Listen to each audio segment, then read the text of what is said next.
ሊሰማ ኢየሱስ ዳግም ይመጣል። ደስ ይበለን እንዘምር፣ ኢየሱስ ዳግም ይመጣል።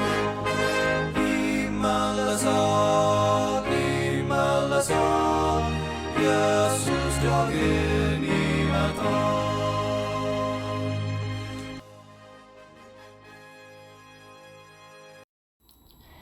በጌታ የተወደዳችሁ በደሙ የተዋጃችሁ የእግዚአብሔር ልጆች ሰላም ለእናንተ ይሁን። ክብርና ምስጋና ለአምላካችን ለእግዚአብሔር ይድረሰው። በመጀመሪያው ቀን መልእክታችን እግዚአብሔር ልባችንን ያውቃል በሚል የእግዚአብሔር ቅዱስ መንፈስ በተለየ ሁኔታ አስተምሮናል።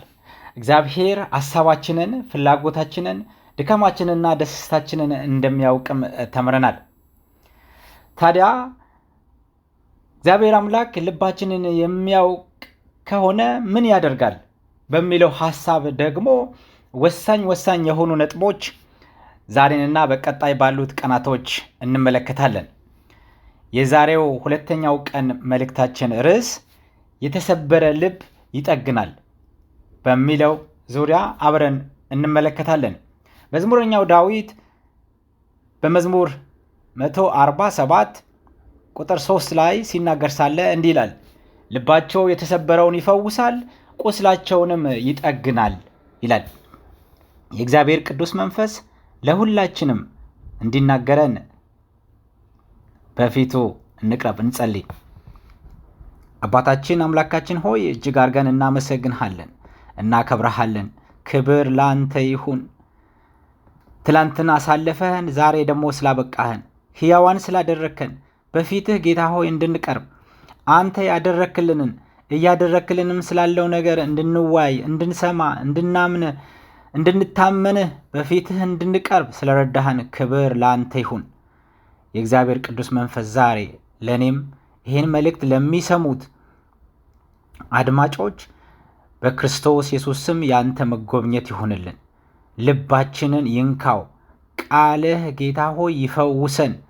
ጌታ ሆይ እንደተናገረው ልባቸው የተሰበረውን ይፈውሳል፣ ቁስላቸውንም ይጠግናል እንደሚለው ጌታ ሆይ ልባችን የተሰበረብን በፊትህ ቀርበናል። በብዙ ነገር የቆሰልንም ጌታ ሆይ በፊትህ ቀርበናል። አባቴ ሆይ ያንተን ፈውስ ሽተን፣ ያንተን መጠገን ናፍቀን በክርስቶስ ኢየሱስ ስም ጌታ ሆይ ትደርስልን ዘንድ እንጸልያለን። አባቴ ሆይ ስለ ቃልህ እጅግ አድርገን እናመሰግንሃለን። ዛሬም ደግሞ በተለየ ሁኔታ ጌታ ሆይ አንተ ተናገረን። ስጋና ደም ጸጥ ብሎ መንፈስ ቅዱስ ይናገረን። ክብር ለአንተ ይሁን በጻድቁ ልጅህ በክርስቶስ ኢየሱስ ስም አሜን። ወገኖቼ ዘማሪ ዳዊት በተለየ ሁኔታ የተረዳው ነገር ስለነበረ፣ በሕይወቱም ያየውና የቀመሰው ነገር ስለነበረ ይህን መዝሙር ሊዘምር ችሏል ማለት ነው። የተሰበሩትን ልብ ያጽናናል፣ ቁስላቸውንም ይጠግናል እያለ እግዚአብሔር የተሰበረ ልብን ማጽናናት ይችልበታል። እግዚአብሔር ይመስገን። ዳዊት ደግሞ ሲናገር በመዝሙር 34 ቁጥር 18 ላይ እግዚአብሔር ለተሰበረ ልብ ቅርብ ነው፣ መንፈሳቸውም የተሰበረውንም ያድናል ይላል። በሌላኛው ትርጉም ደግሞ ሲናገር ሳለ እግዚአብሔር ልባቸው ለተሰበረ ቅርብ ነው፣ መንፈሳቸውንም የተሰበረውን ያድናቸዋል ይላል። እግዚአብሔር ይመስገን። መንፈሳቸው የተሰበረውንም ያድናቸዋል። እግዚአብሔር የስሜት ቁስል ለደረሰባቸው አገልጋዮቹ፣ ልጆቹ በጥልቅ ያስባል።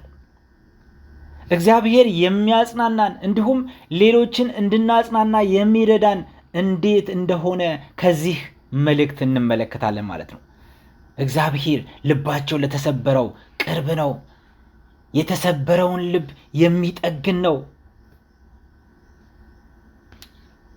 እግዚአብሔር ምድር ላይ ያሉ አገልጋዮቹን፣ ባሪያዎቹን ሲመለከት ምን ነገሮችን ያስተውላል ብለን ልንጠይቅ እንችላለን። ስንደሰትና ስናዘን ይመለከታል። ዳዊት ደግሞ ሲናገር ሳለ በ37 ቁጥር 18 ላይ እግዚአብሔር የንጹሐንን የሕይወት ዘመን ያውቃል ይላል፣ ርስታቸውም ለዘላለም ይኖራል ይላል። ክብር ለእግዚአብሔር ይሁን። ከስሜት ስቃይ ጋር እየታገልንም እንኳ አቅማችን በፈቀደ መጠን እያገለገልነው እንደሆነ ሲያይ በጣም ይደሰታል። ከዚህም በተጨማሪ ሊደግፈንና ሊያጽናናን ይጓጓል። እግዚአብሔር የተሰበረ ልብ ያላቸውን ሰዎችን ቁስል እንደሚፈውስ በተደጋጋሚ ይነግረናል። እግዚአብሔር የስሜት ጉዳት የደረሰባቸውን ሰዎች በርህራሄ እንደሚንከባከብ ይነግረናል። ከእግዚአብሔር እንክብካቤ ለመጠቀም ምን ማድረግ ይኖርብናል ብለን ራሳችንን ልንጠይቅ ይገባናል። እስቲ አንድ ምሳሌ እንመልከት። ጥሩ ችሎታ ያለው ሐኪም የአንድ ሰው ቁስል እንዲድን መርዳት ይችላል፣ መጠገን ይችላል። አልኮልም ቀብቶ በፋሻም አስሮ ያን ማድረግ የሚችልበት ዕውቀቱ ችሎታው ይኖረዋል። ሆኖም ጉዳት የደረሰበት ሰው መዳን ከፈለገ የሐኪሙን መመሪያ በጥንቃቄ መከተል ይኖርበታል። በዚህ ርዕስም ውስጥ የስሜት ስቃይ ለደረሰባቸው ሰዎች እግዚአብሔር በቃሉ አማካኝነት ምን ምክር እንደሚሰጣቸው እንዲሁም ይህን ፍቅራዊ ምክር ተግባራዊ ማድረግ የሚችሉት ደግሞ እንዴት እንደሆነ እንመለከታለን ማለት ነው። እግዚአብሔር በሱ ዘንድ ያለንን ዋጋ ያስታውሰናል። አንዳንዶች ዋጋ ቢስ እንደሆኑ የሚሰማቸው ለምንድን ነው? የምንኖረው ፍቅር በጠፋበት ዓለም ውስጥ ነው። መወደድ በሌለበት ምድር ላይ ነው እየኖርን ያለ ነው። በዚህም የተነሳ ብዙዎች የዋጋ ቢስነት ስሜት ይሰማቸዋል። አንድ ሄለን የተባለች እህት እንዲህ ብላለች።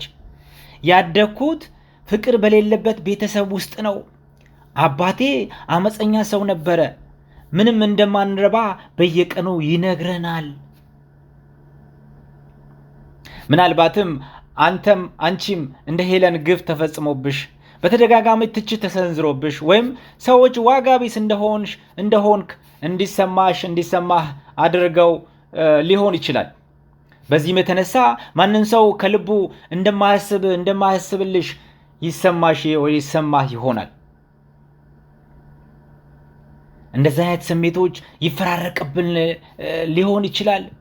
እንደዚህ አይነት ህይወት ውስጥ ያለፈን ልንሆን እንችላለን። አንዳንዶች የፍቅር መንፈስ ጎልቶ በሚታይበት ቤተሰብ ውስጥ ሳይሆን ራስ ወዳድነት፣ ጥልና ክርክር እንዲሁም ፍርሃት በሰፈነበት ቤተሰብ ውስጥ ያድጋሉ። በጥልቅ የሚወዳቸው እነሱን ለማመስገንና ለማበረታታት አጋጣሚ የሚፈልግ ጥቃቅን ስህተቶችን የሚያልፍና ከበድ ያሉትን ስህተቶች እንኳን ሳይቀር ይቅር ለማለት ዝግጁ የሆነ እንዲሁም የሚያሳይ ፍቅራዊ ስሜት መላ ቤተሰቡን የሚያረጋጋ አባት የማግኘትን እናት የማግኘትን ጣዕም አያውቁት ይሆናል። ስለዚህ አፍቃሪ የሆነች ምድራዊ እናት ወይም አፍቃሪ የሆነ ምድራዊ አባት ኖሯቸው ስላላደጉ አፍቃሪ የሆኑ ሰማያዊ አባት ማግኘት ምን ማለት እንደሆነ መረዳት ይከብዳቸው ይሆናል። ዛሬ ብዙ ወጣቶች በምድራችን የሚያጋጥማቸው እንደዛ አይነት ነገር ነው። በቤታቸው ያላዩትን ፍቅር፣ ከእግዚአብሔር ዘንድ ያለውን ፍቅር መረዳት የማይችሉ ብዙዎች አሉ።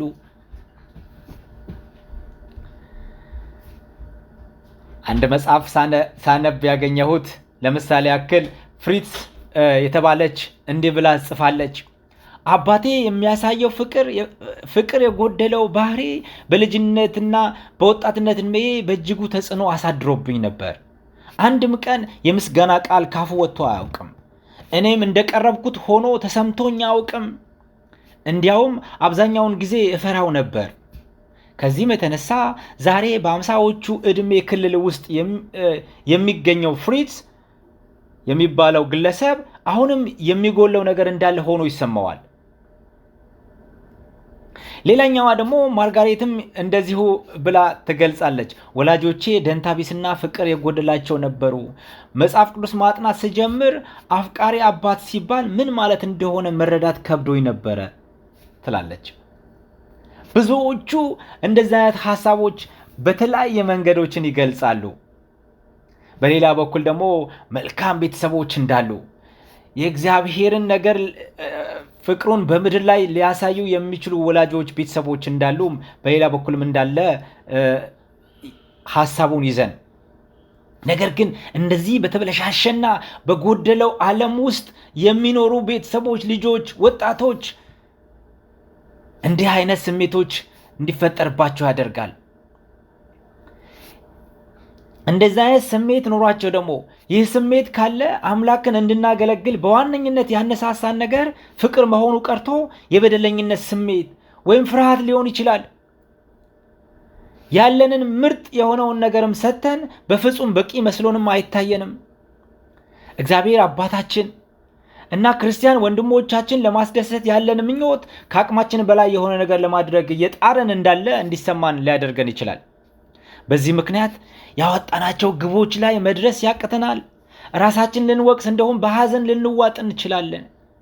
ብዙ ደስተኛ ያልሆኑ ቤተሰቦች፣ ልጆች፣ ወጣቶች እንዳሉ እንመለከታለን። እግዚአብሔር ሲናገር ሳለ በቃሉ በመዝሙር 34 ቁጥር 18 ላይ ልባቸው ለተሰበረ ቅርብ ነው ይላል። እግዚአብሔር ይመስገን። ሌሎች ዝቅ አድርገው ቢመለከቱህም እንኳ እግዚአብሔር እንደሚወድህና ትልቅ ቦታ እንደሚሰጥህ ልትተማመን ትችላለህ። ያ መተማመኛችን ነው። መንፈስህ ሲደቁስብህ እግዚአብሔር በልብህ ውስጥ መልካም ነገር አይቶ በግለሰብ ደረጃ ወደ ራሱ እንደሳበህ ማስታወስ ያስፈልጋል። በሱ ዘንድ ውድ ስለሆንክ፣ በሱ ዘንድ ውድ ስለሆንሽ ምን ጊዜም ሊረዳህ ዝግጁ ነው። ሊረዳን እሱ ሁል ጊዜም የተዘጋጀ ነው። እግዚአብሔር ይመስገን። ኢየሱስ በሌሎች የተናቁ ሰዎችን ከያዘበት መንገድ እንመለከታለን። በምድር ሲመላለስ ሳለ ብዙ የምንማረው ነገር አለ። የኢየሱስን የጌታችንን ምሳሌ በመመርመር ስለ እግዚአብሔር ስሜት፣ ስለኛ ያለው ስሜት መማር የምንችልበትም ብዙ መንገዶች አሉ። ጌታ ኢየሱስ በምድራዊ አገልግሎቱ ባከናወነበት ወቅት ሌሎች ዝቅ አድርገው ለሚመለከታቸው ሰዎች ትኩረት ሰጥቶ ነበረ። እንዲሁም በርህራሄ ይይዛቸው ነበረ።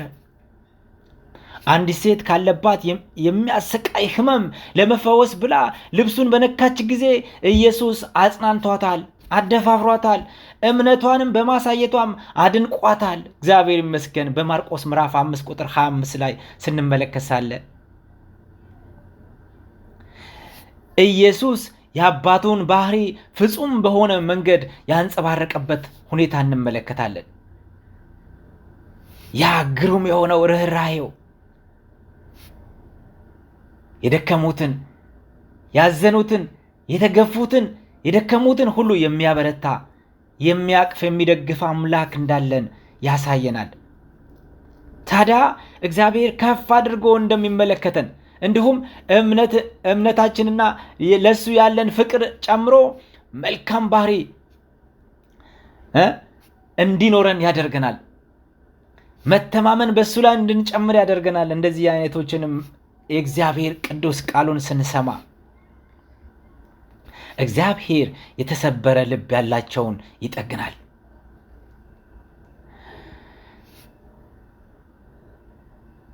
ምርኮኛ የሆኑትን እስራኤላውያንን ስንመለከት ሳለ ቀደም ሲል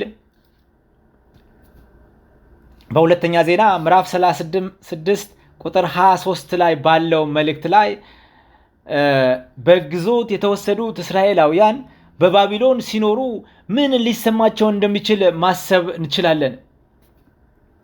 የማረኳቸው ሰዎች ከጽዮን መዝሙሮች አንዱን ዘምሩልን በማለት ያፌዙባቸው ነበረ። በዛ በባርነት ውስጥ ነበሩ፣ በግዞት ውስጥ ነበሩ። እስራኤላውያን በእግዚአብሔር ለመደሰት ምክንያት ከሚሆናቸው ነገሮች መካከል ትልቁን ቦታ የምትይዘው ኢየሩሳሌም ነበረች። በወቅቱ ባድማ የሆነችው ያ የሚተማመኑባት፣ ያ የሚወዷት፣ ያ አለኝ የሚሏትን ኢየሩሳሌም ባዶ ነበረች። በመሆኑም እነዚህ አይሁዳውያኑ በዚያ ወቅት መዘመር አላሰኛቸውም። ልባቸው ስለተሰበረ የሚያስፈልጋቸው የሚያጽናናቸው ነገር ነበር። ይሁን እንጂ እግዚአብሔር አምላክ በትንቢት ባስነገረው መሰረት የፋርስ ንጉሥ ቂሮስ ታደጋቸው። እግዚአብሔር ይመስገን። ቂሮስ ባቢሎንን ድል ያደረገ ሲሆን እንደዚሁም አዋጅም አውጥቶ ነበረ። እግዚአብሔር በኢየሩሳሌም ቤት እንድሰራለት አዞኛል። ከሱ ሕዝብ መካከል የሆነ አብሯችሁ የሚኖር ማንኛውም ሰው አምላኩ እግዚአብሔር ከሱ ጋር ይሁን፣ እሱም ወደዛ ይውጣ በማለት የተናገረበት ክፍል ነበረ። ሁለተኛ ዜና ምዕራፍ 36 ላይ ስንመለከታለን። ይህ ሁኔታ በባቢሎን ይኖሩ ለነበሩት እስራኤላውያን ምን ያህል የሚያጽናና እንደነበረ መገመት ይቻላል። እግዚአብሔር ለነዛ ለባሮቹ ላዘኑት እግዚአብሔር ሲደርስላቸው፣ እግዚአብሔር እስራኤላውያንን ያጽናናቸው በሕዝብ ደረጃ ብቻ ሳይሆን በግለሰብ ደረጃም ጭምር ነው። ዛሬም ሁኔታው ተመሳሳይ ነው። በሕዝብ ደረጃ ብቻ ሳይሆን በግል እግዚአብሔር ይደርስልናል፣ እግዚአብሔር ያጽናናናል። ዘማሪው ዳዊት ስለ እግዚአብሔር የተናገረውን መርሳት የለብንም። የተሰበረ ልብ ያላቸውን ይጠግናል፣ ቁስላቸውንም ይፈውሳል ይላል። በእርግጥም እግዚአብሔር አካላዊ ችግር ላጋጠማቸውም ሆነ ስሜታቸው ለተደቆሰ ሰዎች ያስባል። በዛሬው ጊዜ እግዚአብሔር እኛን ለማጽናናትና የተጎዳውን ስሜታችንን ለመፈወስ ዝግጁ ነው። የሚያጋጥመንንም ማንኛውንም መከራ ለመቋቋም የሚያስችል ጥበብና ጥንካሬም ይሰጠናል። ክብር ለእግዚአብሔር ይሁን። ዛሬ በዓለማችን ላይ በተለያዩ ምክንያቶች ልባቸው የታወከና የተጨነቀ ብዙ ሰዎች አሉ። በቤታችን ሊሆን ይችላል፣ በጎረቤታችን ሊሆን ይችላል፣ በአካባቢያችን ሊሆን ይችላል፣ በስራ ቦታችን ሊሆን ይችላል። ብዙ የተጨነቁበት የታወኩበት ነገሮች አላቸው። ምክንያቱም ምንም ቢሆን ምን እግዚአብሔር አዋቂ አምላክ እንደሆነ ልናምን ይገባናል። እግዚአብሔር ልባችንን ያውቃል በሚለውን ተነጋግረናል። እግዚአብሔር አዋቂ ነው። የተጨነቁ ልቦች ወደ እርሱ እንዲመጡ ጥሪውን እያቀረበና ሰላምን ሊሰጣቸው እየጠበቀ እንደሆነ እርግጠኛ ልንሆን ይገባናል። ወገኔ ሆይ እግዚአብሔር ይወድሃል፣ በልብህም ውስጥ ሊኖር ይሻል። ወደ እርሱ እንቅረብ፣ በፊቱ እንደፋ። በሐዘን ስሜት ውስጥ ከሆንንም እግዚአብሔር ከሐዘናችን ሁሉ ሊያወጣን ሊያጽናናን እሱ ዝግጁ ነው። በመጽሐፍ ቅዱስ የተነገረላቸው የእምነት አባቶች የታመኑ ሰዎች በከባድ የሐዘን ስሜት ተውጠው ነበረ። ኢዮብን ስንመለከት ሕይወቱን ከመጥላቱም በላይ አምላክ እንደተወው ተሰምቶት ነበረ። የሳሙኤል እናት የነበረችው ሐናም በአንድ ወቅት ልጅ መውለዷ ባለመቻሏ ምክንያት በጣም ተጨንቃም በምሪትም አልቅሳ ነበረ። ዳዊትም እንደዚሁ ልቤ ተሰበረ ብሎ ብዙ አዚሟል። ዳዊት በብዙ ነገሮችን ያለቀሰበት በራሱ በኃጢአቶች በወደቀበት ጊዜ በተደጋጋሚ እንደዚሁም የሚወደውን ልጁን ባጣ ጊዜ ብዙ ነገሮችን በሆነበት ጊዜ ልቡ በተሰበረበት ጊዜ የደረሰለት ሰው ሳይሆን እግዚአብሔር ነበረ። ወገኖቼ ዛሬም መልእክታችን ይሄ ነው። ዛሬም ላለነው ክርስቲያኖች መልእክቱ ይሄ ነው። ዛሬ በእግዚአብሔር ፊት ስንቀርብ ሳለ በጸሎት በእግዚአብሔር ፊት ስንቀርብ ሳለ እግዚአብሔር ሁል ጊዜ ሊያቅፈን፣ ሊደግፈን፣ ሊያጽናናን፣ ሊጠግነን የተዘጋጀ ነው። በዛሬው ጊዜ ለምንገኘው ክርስቲያኖች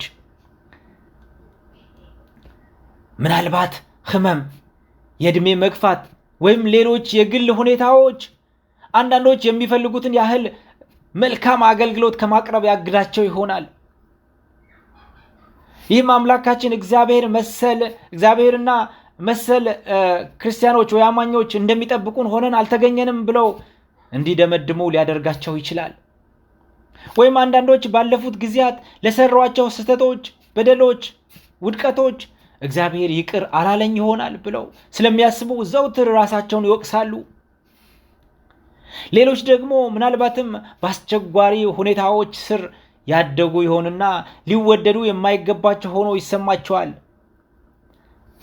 ነገር ግን እግዚአብሔር ድንቅ አምላክ ነው።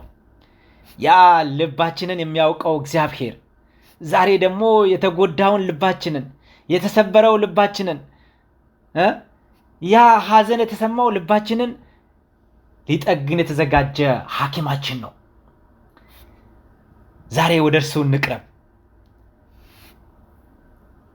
እነዚህን ሁሉ ልብን ይሰብራሉ። የምድር ነገሮች ሁሉ ልብን የሚሰብሩ ናቸው፣ የሚያሳዝኑም ናቸው። ነገር ግን የተሰበረውን ጠጋኝ ደግሞ ሰማያዊ አፍቃሪ አባት አለን። እግዚአብሔር ይመስገን። ዛሬ ይህን መልእክት በመያዝ በፊቱ እንቅረብ፣ በፊቱ እንደፋ። ግሩምና ድንቅ ወደ ሆነው አምላካችን የተሰበረ ልብ ይጠግናል። እግዚአብሔር ይባርካችሁ። እንጸልይ። አባታችን አምላካችን አፍቃሪያችን እግዚአብሔር አብ፣ እግዚአብሔር ወልድ፣ እግዚአብሔር መንፈስ ቅዱስ እጅግ አድርገን እናመሰግንሃለን፣ እናከብርሃለን። ሰዎች ባያቀርቡን፣ ሰዎች ባይረዱልን፣ ሰዎች ቢያገሉን፣ አንተ ግን ሁሌ ስለምትቀበልን፣ ሰዎች ቢያቆስሉን፣ አንተ ስለምትፈውሰን፣ ሰዎች ልባችን ቢሰብሩት፣ አንተ ስለምትጠግንልን አባቴ ሆይ እናመሰግንሃለን። አንተ አዳኛችን ነህ፣ አንተ ጠጋኛችን ነህ፣ አንተ አጽናኛችን ነህ። ጌታ ሆይ ስም ይባረክ። ዛሬ በምድርና በዙሪያችን በተለያየ ቦታ ጌታ ሆይ በሐዘን ላይ ያሉት፣ በጭንቀት ላይ ያሉት፣ ልባቸው ለተሰበረ በክርስቶስ ኢየሱስ ስም ጌታ ሆይ ትደርስላቸው ዘንድ ጸልያለሁ። እኔና ወገኖችም አንተ አስበን። እግዚአብሔር ሆይ ይሄ ምድር የሚሰጠን ነገር ቢኖር ልብ መስበር ነው ጌታ ሆይ፣ ሐዘን ነው፣ እጦት ነው፣ መለያየት ነው። ነገር ግን ጌታ ሆይ ያንተ የሆነውን ጌታ ሆይ የሚያጽናናውን የሚጠግነውን መንፈስ ቅዱስ ለእያንዳንዳችን ይብዛልን። ክብር በሰማይና በምድር ለአንተ ይሁን። ቃልህን በልቦናችን አኖርልን። ይሄ የተሰበረውን ልባችንን ጌታ ሆይ አንተ ሐኪማችን ሁንልን፣ መድኃኒታችን ሁንልን። አንተ ፈውስልን። አንተ እንድትኖርበት፣ አንተ እንድትከብረው ጸሎታችን ነው።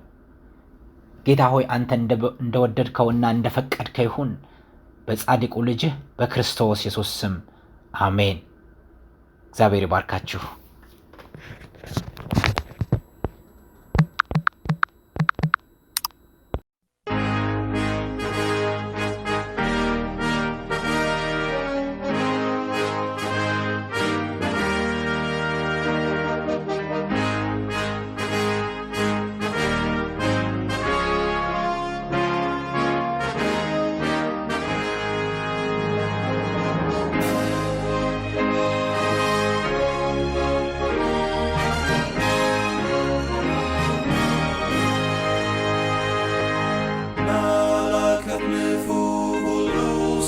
ሰማ ኢየሱስ ዳግም ይመጣል። ደስ ይበለን እንዘምር፣ ኢየሱስ ዳግም ይመጣል። ይመለሳል ኢየሱስ ዳግም ይመጣል። ተራሮቹ ኢየሱስ ዳግም ይመጣል። ኢየሱስ ይመጣል በክብር ዙፋን። ኢየሱስ ዳግም ይመጣል። ይመለሳል ኢየሱስ ዳግም ይመጣል። ፍጥረቱ ሁሉ ይናገረናል፣ ኢየሱስ ዳግም ይመጣል። እስከ ባህር ዳር ሁሉ ያየዋል፣ ኢየሱስ ዳግም ይመጣል።